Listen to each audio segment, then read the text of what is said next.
Fireside Tales.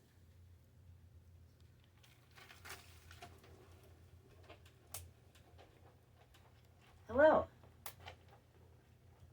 I'm Merlin, Mililli. Welcome to my fireside, where I tell tales within tales, and we nearly always get weird.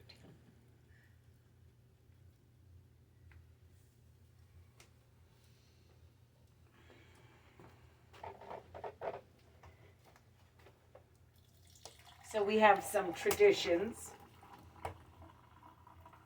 so far here at Fireside Tales, even though it's only our first season. Coffee is developing into one of those traditions. Coffee Friday morning by the fireside. Maybe someday we'll do it live and you guys can come and have coffee with me. Morning by the fireside.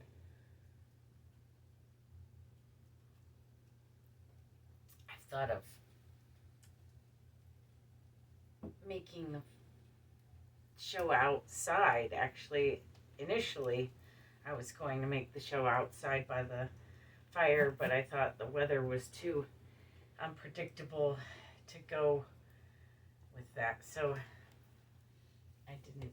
I'm glad I didn't, because the weather is too unpredictable. But maybe on certain occasions we could have a live special show outside by the fireside. So every week I've also been telling the story of the Grateful Dead from the Tibetan Book of the Dead, partially because I'm a deadhead and partially because it's about reincarnation. It's a story about reincarnation. And a deadhead, in case you don't know, is somebody who really likes the Grateful Dead. And that's a band, a 60s psychedelic rock band. And if you haven't heard of who they are, they got their name from this story that I tell every week called The Grateful Dead, and it's a story from the Tibetan Book of the Dead.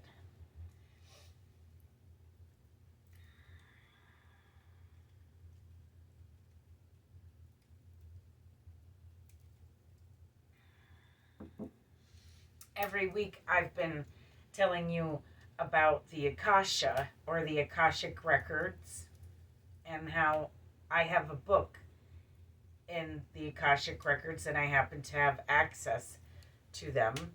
And it's, the Akasha is an ancient metaphysical library that you can only get to through meditation. It only sort of exists.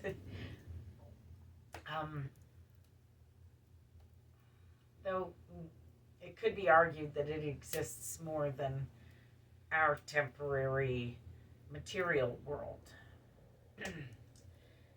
because it's been there for a long time. Excuse me. So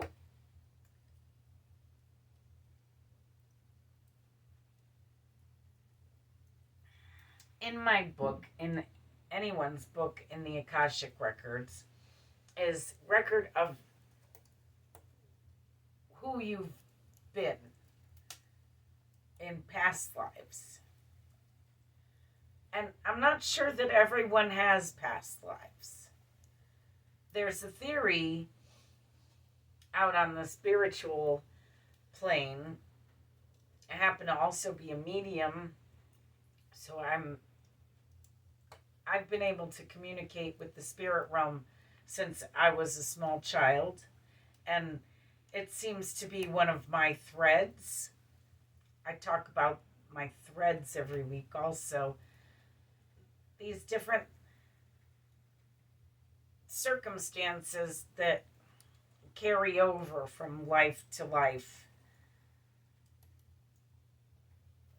So being a medium and a psychic seems to be one of those threads. I don't think I've only just been a medium in this life. I think I've been a medium in many others, maybe all of them. But there is a theory out on the spiritual plane that anyone who's reincarnated has also been murdered. If one is murdered, one, I guess, gets a pass to come back and try again. But one of my objectives with this show is to explain reincarnation and help people to understand and enlighten people to the concept, because it's complicated. And some people think that I'm talking about like zombies, and I'm not. I'm not talking about zombies or corpses. I'm talking about the body dying via murder, probably. I haven't been able to disprove the spirit theory.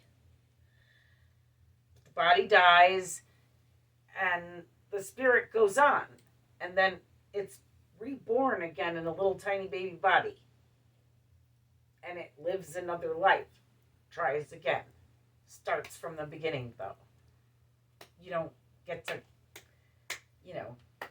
I'm not talking about being born again Christian and coming back in the same body or having the same body. Not at all, actually. Just the same soul. So here is the story of the Grateful Dead as it was told to me from a deadhead by a fire. As it should be told.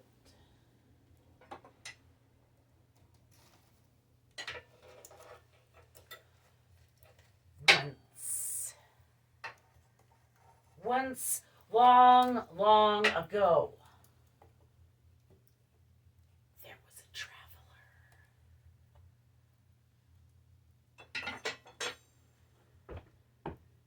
It was so long ago that she traveled on foot.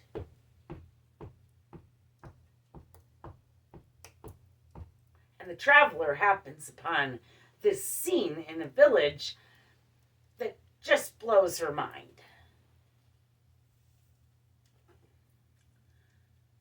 So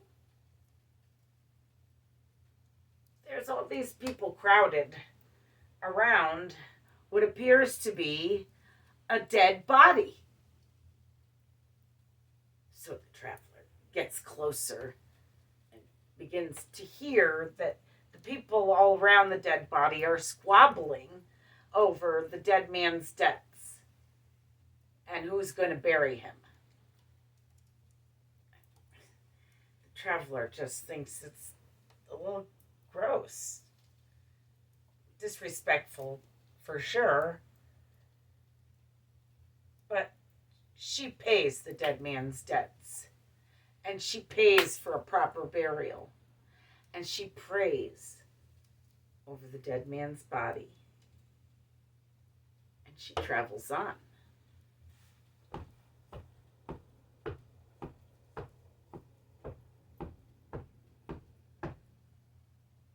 And then one day, decades later, she happens upon a life or death situation in which someone just comes out of nowhere and saves her life. And she says to the stranger, "Thank you. Who are you?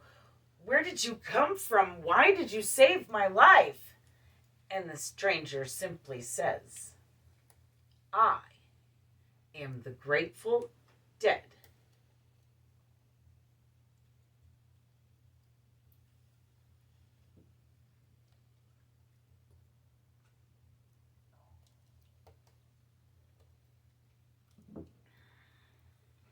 Now, the stranger is not a corpse still. It's a Buddhist story. The Buddhists believe in reincarnation. Reincarnation is when the body dies, thus the dead man, and is reborn in another body. Except that body remembered that traveler paid his debts and paid for a proper burial and prayed over his grave in a way that no one else around him did. And that person was a total stranger. So it's sort of a tale about karma too, because, which we talk about here on Fireside Tales often, because, you know, what comes around goes around. If you do nice things for other people, even if they're dead, they'll do nice things for you eventually. You know, it may take some time for them to grow up and have a functioning body that can save your life, but nonetheless, it's amazing that that person remembered the traveler at all. Even being able to remember some of my past lives, I don't remember all of them, like not in full, and I really don't remember any of them in full. Last week I talked about a life in which I believe, and according to my book, I was Michelangelo, the sculptor. And I was watching some documentaries on Michelangelo not too long ago. And, you know, I thought it was funny how these people, another thread is that people like to make it up as they go along, especially after I die. I'm not there to defend myself.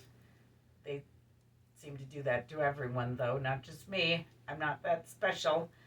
But particularly, I remember this man saying that Michelangelo was so upset about this thing that I don't even remember. I even went back in my book and looked to see if I remember that incident, and I don't.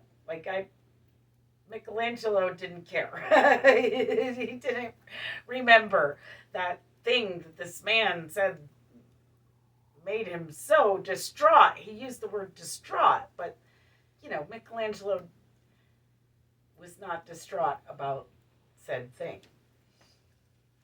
And that's a pattern that I've seen people, especially from here on in after Michelangelo. I mostly seem to have been a woman. So when I'm a man, I'm a kind of a weird and awkward loner type man who often doesn't have a mate.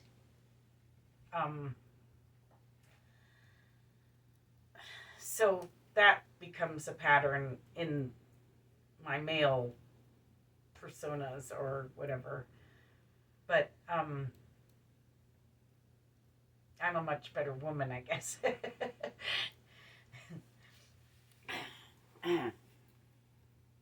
But, you know, I think I keep trying different things because I keep getting murdered.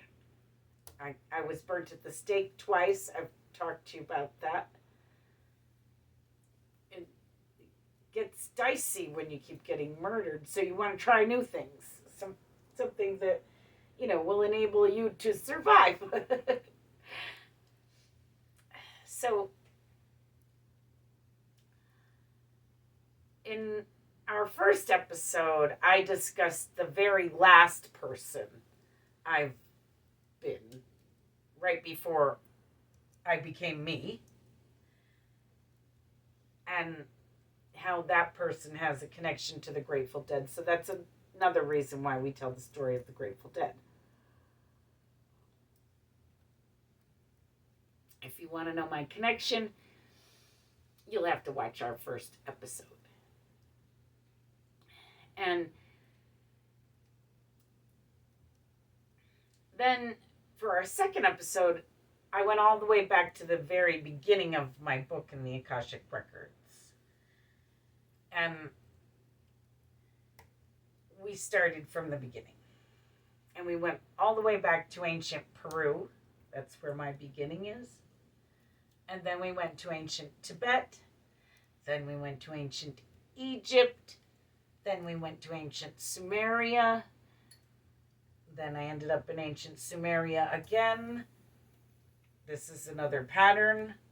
If I die somewhere, oftentimes I seem to be born in that same place where I died to start over again, I guess. So, ancient Sumeria twice, ancient Greece. And then I have a watermark. I boarded a boat in ancient Greece as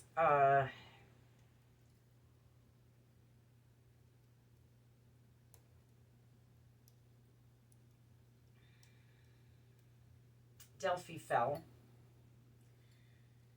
sacked by the Romans. People didn't really understand what was happening. Like I said, I boarded a boat, but I ended up having to stay on the boat for a really long time. Unexpectedly. We'd ride on the boat by places that were supposed to be there, and they were not there. They were underwater. So I have what appears to be like a watermark in my book. And it happens to be right where time changed from BC to AD. So I thought that was strange. So I end up in old Scotland because, or ancient Scotland, I guess, because Scotland is the only place sticking out of the water up there. France, England, Ireland, it was all underwater. There was none of that. It wasn't there.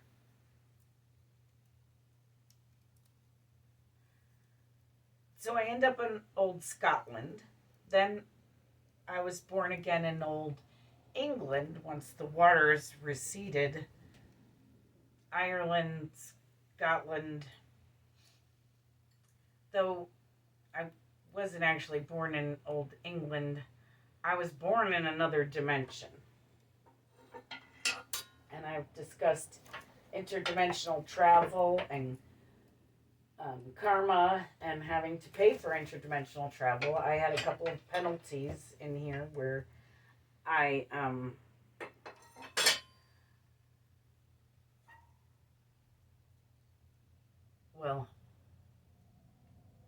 I had to be a cloud bird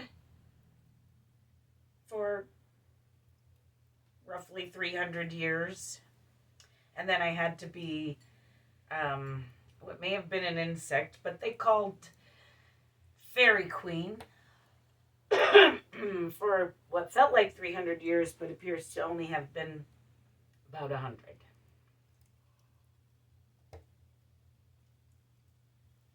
So after Old England, Ireland, Scotland, when the waters receded, I ended up in Byzantium,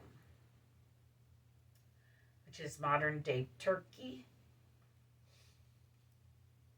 Byzantium, then Constantinople, which is the same thing, just years later. It's all Istanbul, basically. Then we were in Old France in the Dark Ages, where I ended up twice, and twice I was burnt at the stake. So then I tried Italy. And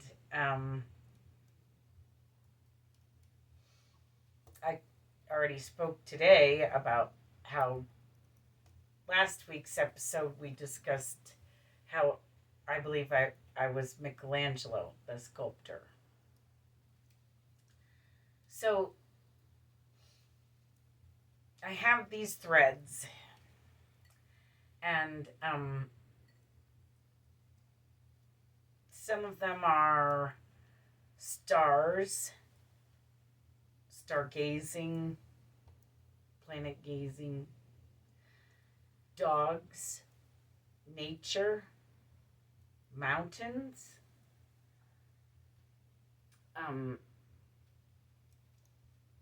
pushing against the church, which is why I kept getting burnt at the stake, I guess.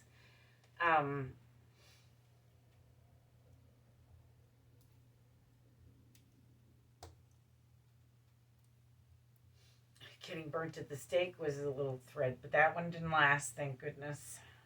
Hopefully that doesn't ever come up again in history, time, space, humanity. It was a dark, dark period for humans. So now we end up today in 1564, which is where exactly the year I last left you. So it starts to be a little more coincidental, each life butting up against one another and having these threads that they all share. And I guess Michelangelo used math, it just was all in his head. But in this life, we introduce math, and it seems to be a regular thread even today. My father's an electrical engineer, and in third grade, I was doing third grade math. He taught me how to do the problem, but also how to check the problem, and how to double check the problem, and how to triple check the problem, and how to do it 3 different ways. And he sort of overwhelmed me. I was in third grade. I was like, I didn't realize that college students don't learn all that unless they're in specific math programs for electrical engineering and stuff.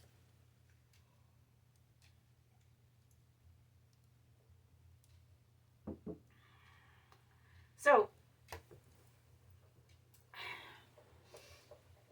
1564, we're in Italy again, because that seems to just be happening. And my life as Michelangelo was, throughout all of them, by far one of the longest, if not the longest, life I have ever lived. So that was a good one. So I went back to Italy, though I do believe that Michelangelo was murdered. And there was this weird stuff with the Medicis, who also begin to display a thread through my life. My name now is Mililli. Some people have suggested that I might be related in this life to the Medicis, but they were certainly my patrons in more than one life, which is kind of weird. But art and music, those are all threads of mine. So,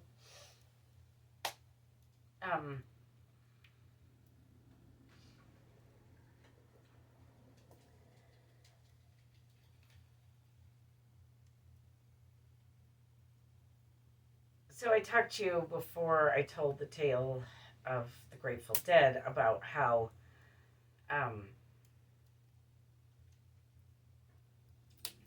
from here on in I seem to be an awkward man when I am a man, because I've mostly been a woman. So when I've been a man, it's weird. I'm awkward at being male. And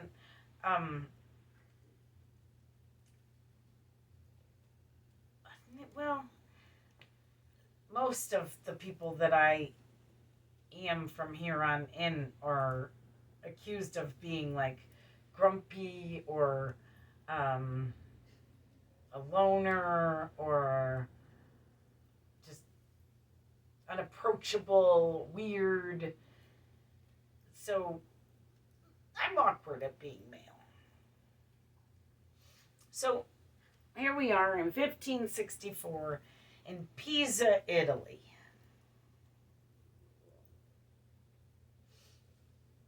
I was a thoughtful young boy. I'm a boy again. Thoughtful, but awkward because there's not very many young boys who are horribly thoughtful. So, as a young boy, I thought about becoming a priest. Despite being burnt at the stake,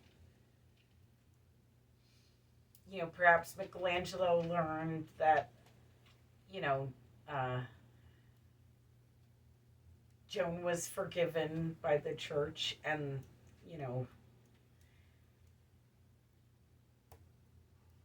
maybe he thought the church was okay.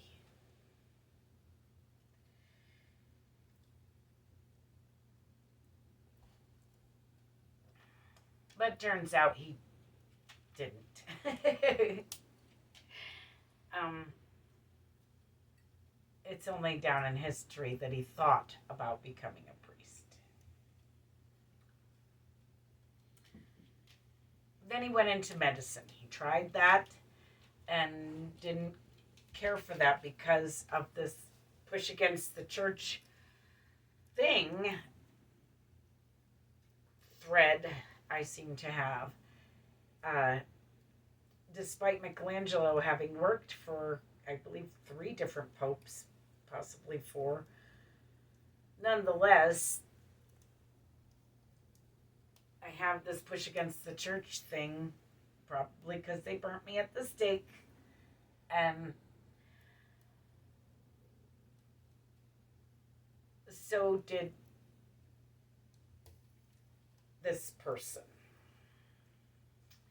And medicine at the time in 1564 was greatly regulated by the church. The Vatican oversaw all of the teachings. So I abandoned that.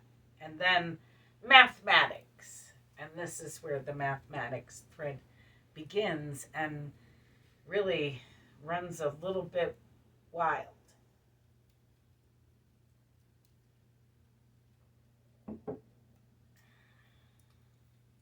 So,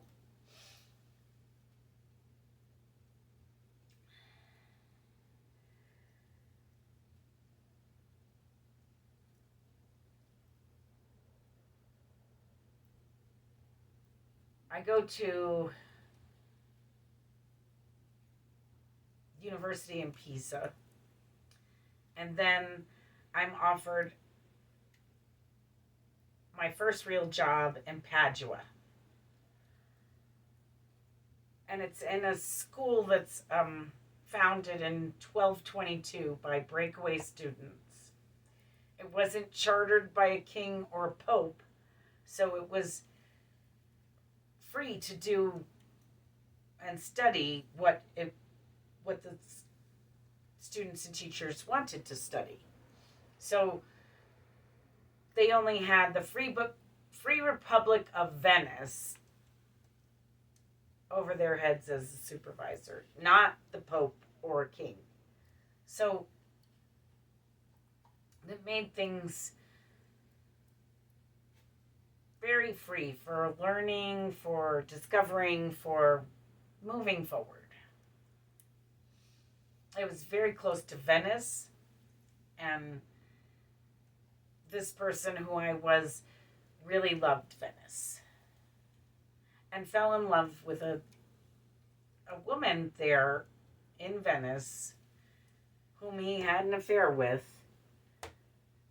but she was a peasant woman, and I'd been born into a little bit higher class.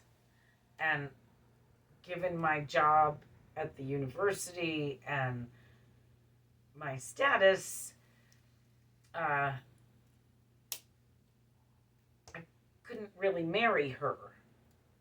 And she didn't want to marry.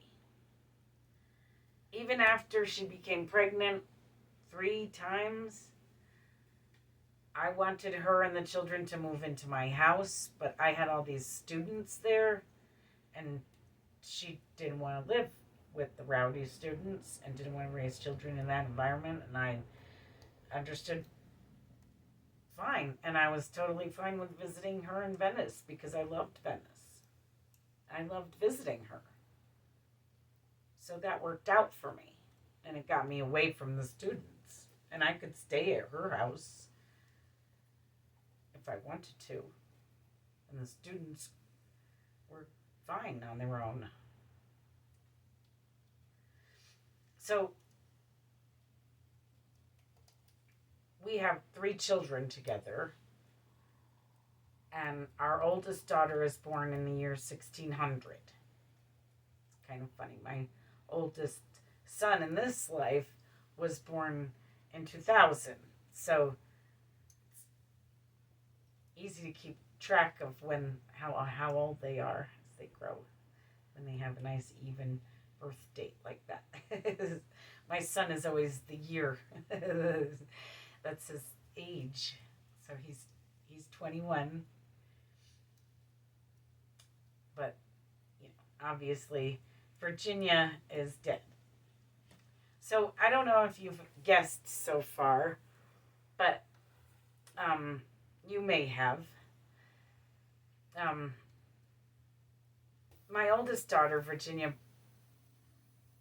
becomes a nun. The children are all illegitimate. So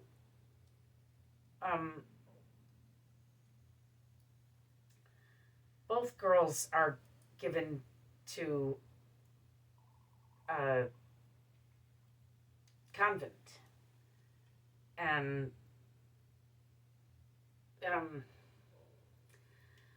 Virginia takes the name Maria Celeste. And she finds a place for me, her father, near her convent. And it's lovely. There's vineyards and olive trees, and it's plenty of wine and food, and it's lovely. I have a nice place there, and I can visit my daughter by walking, and it's nice. And what I don't have, the nuns seem to have, and we sort of trade off, and it works out. And what the nuns don't have, I seem to have, so we do a little trading, and it works out nicely. So you may have guessed, but in this life, I believe I was Galileo. Galileo Galilei. And there was a toy. It was brought to a party, but Galileo didn't go to the party. He didn't really go to parties that much, and he never actually saw this toy. So, per the threads, naturally somebody, once he was dead, said he had copied this toy and he didn't actually invent the telescope. But the toy wasn't used as a telescope, nor could it have been used for a telescope, because immediately upon learning about this toy, Galileo began to experiment with lenses. And he taught himself in the 1600s how to grind lenses. I don't know if any of you know how to grind lenses, but there are a few people that do. And it's not easy.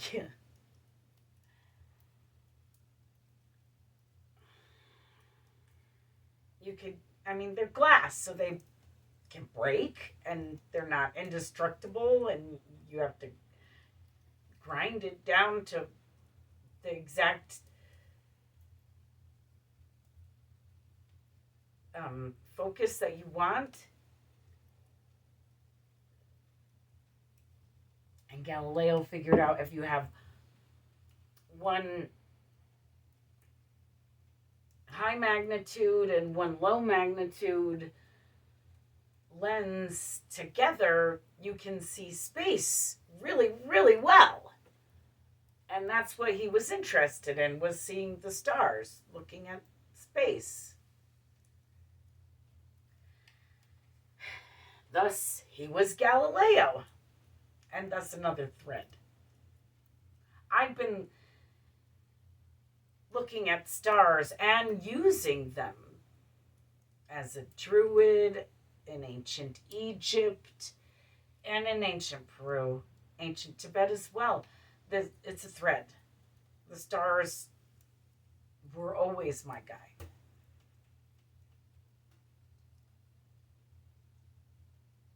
But Galileo couldn't see them. I think he just had poorer eyesight than perhaps my other counterparts. He knew that stuff was there, though, so he wanted to see it. And then getting the idea to make this telescope allowed him to see what he knew was there.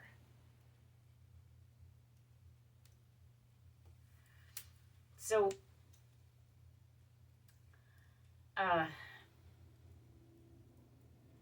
he takes his telescope up to St. Mark's Tower in Venice and invites all these gentlemen and senators to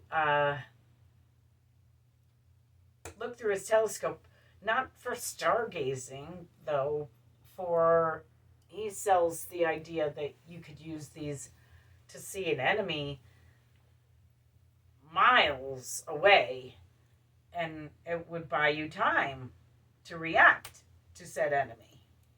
So he's selling these as spy glasses, these telescopes, to the Navy, or trying. And he does. He actually ends up getting an order to supply the Venetian Navy with spy glasses for tactical use. So, like I said, Virginia and Livia are sent to the convent of San Mateo. And Virginia ends up in Archechny. Or Archechtree. I think it's Archechny. Anyway, so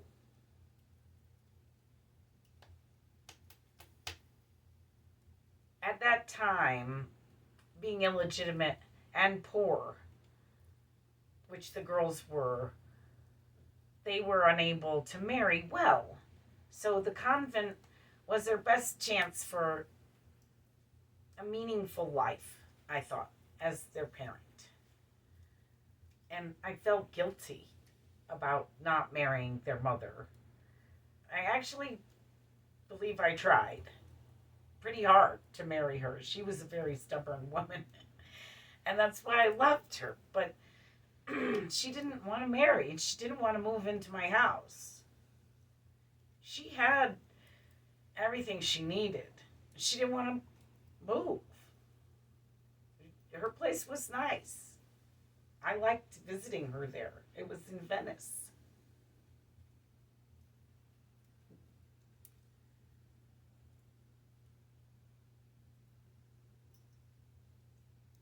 So he's been looking at the stars and the planets with the telescope, and till then it was generally thought that the sun moved around the earth. And Galileo noticed that he didn't think it did. And I believe it was Copernicus was running a big theory that offended the church, that the earth actually traveled around the sun, as did all the planets. And so as Galileo observed the heavens with his telescope, he only noticed more evidence in line with Copernicus's theory. So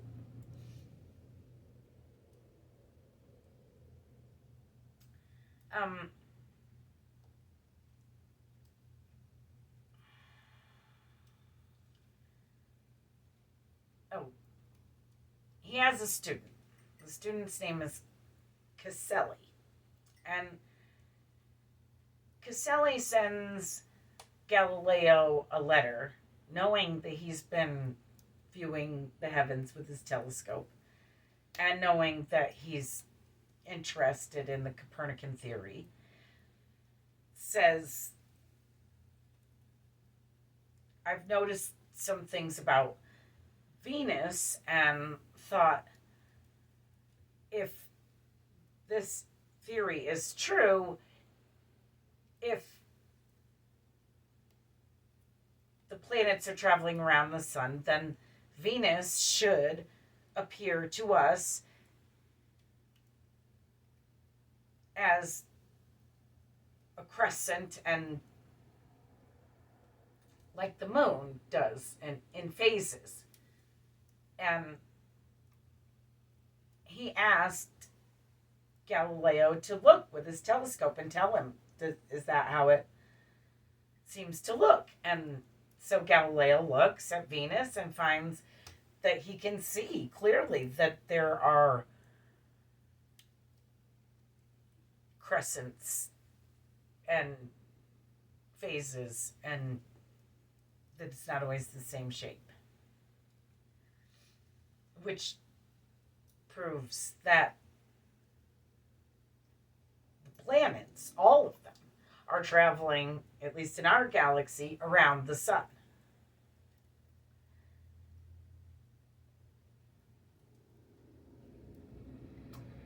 So he speaks with Caselli about this, and Caselli goes to a party, a brunch, thrown by the Grand Duchess Cosimo Medici's mother. And Cosimo Medici's mother starts to inquire of Caselli about the 4 moons of Jupiter that Galileo discovered with his telescope, and named after Medici's, 4 of them, for the Medici's. So the 4 balls that appear on the Medici crest are the 4 moons of Jupiter that Galileo discovered and named after the Medici's. So she starts to question this at the brunch, the Grand Duchess of Caselli, and he says, oh, they're definitely there. It's been confirmed by numerous sources. And so then she just changes the conversation a little bit and starts to talk about the Copernican theory. And so Caselli starts to mention Venus and the proofs that they've found without Galileo's permission. But so after discovering that they had a little argument at the brunch, Galileo writes a letter to the Grand Duchess Christina. She circulates the letter. It gets to the Vatican, and people are outraged, and they complain to the Inquisition. So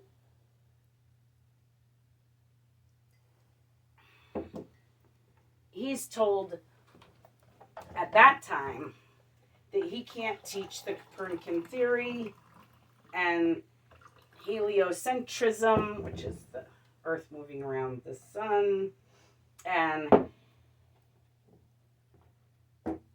that is that. Then a few years later, his friend actually becomes Pope. he goes to the Vatican.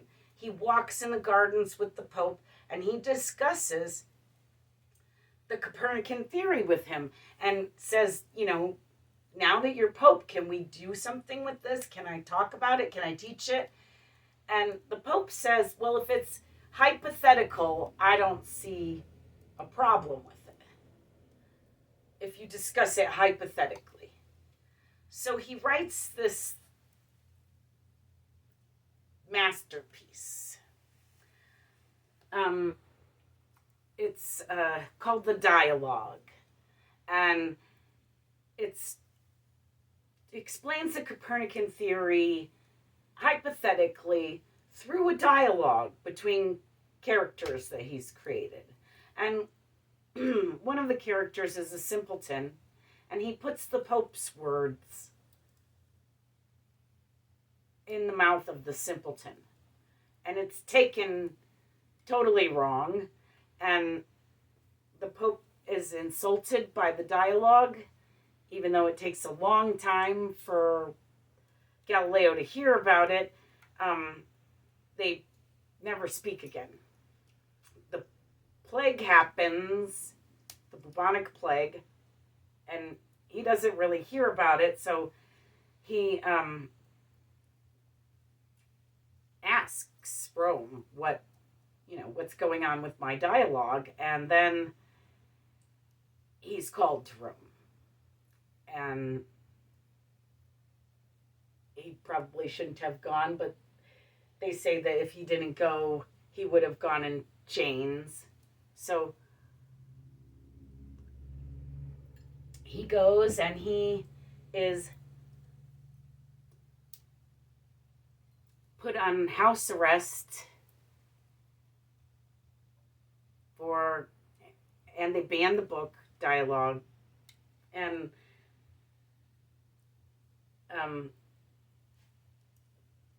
he's put on house arrest until his death, the rest of his life.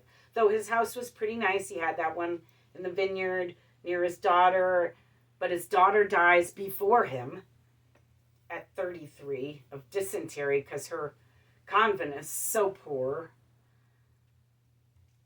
And it's the bubonic plague, so no one really was good at disposing of excrement. So another tradition, and we've got to get this show on the road, is that we sing Deja Vu. So I'm going to do a real fast version of that here. Crosby, Stills and Nash's, or David Crosby's rather, Deja Vu. So get this going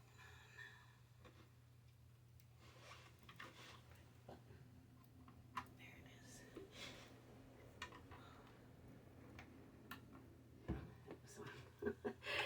is. I'm wasting time. Okay.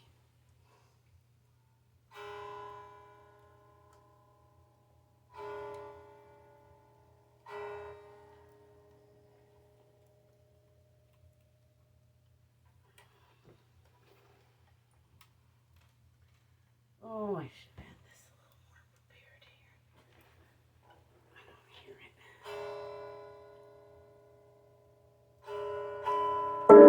There it goes.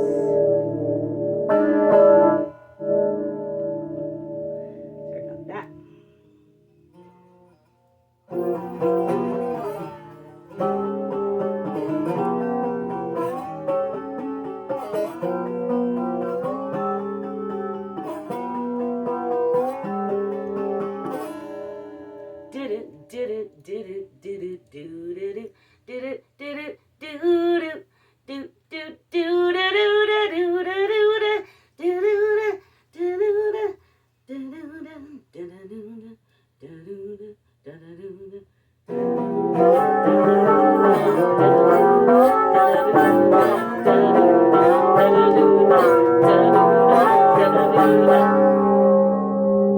If I had ever been here before, I would probably know just what to do. Don't you?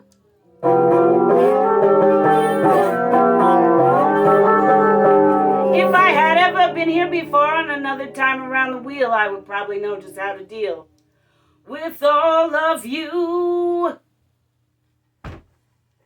And I feel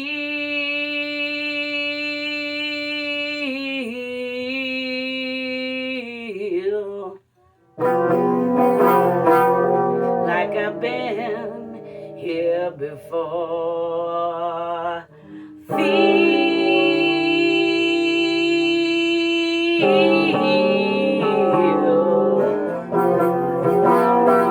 Like I've been here before, and you know,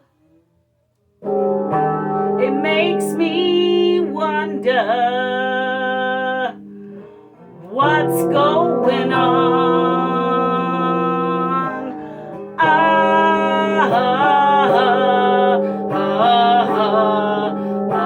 Under the ground.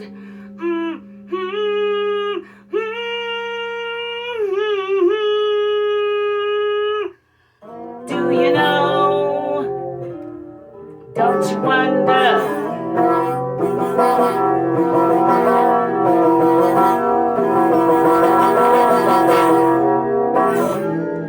What's going on down under you?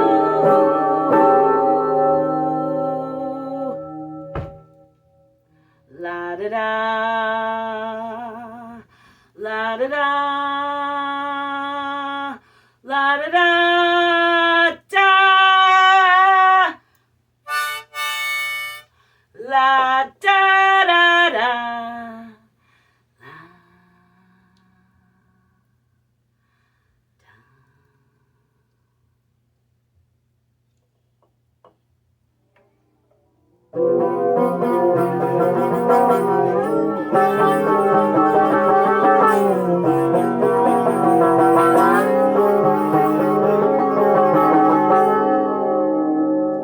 We have all been here before.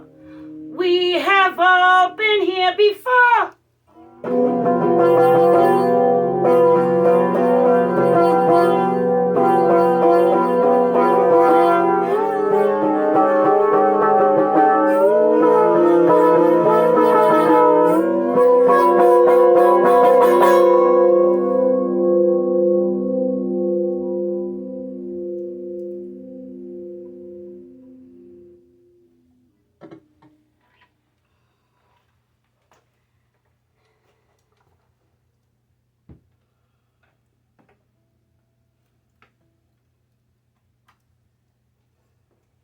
Try to do it differently every week. I haven't played electric with the slide for quite some time, so it was a little different.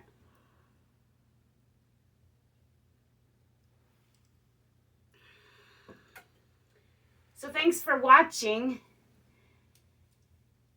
Catch us next week. Have a weird and wonderful weekend.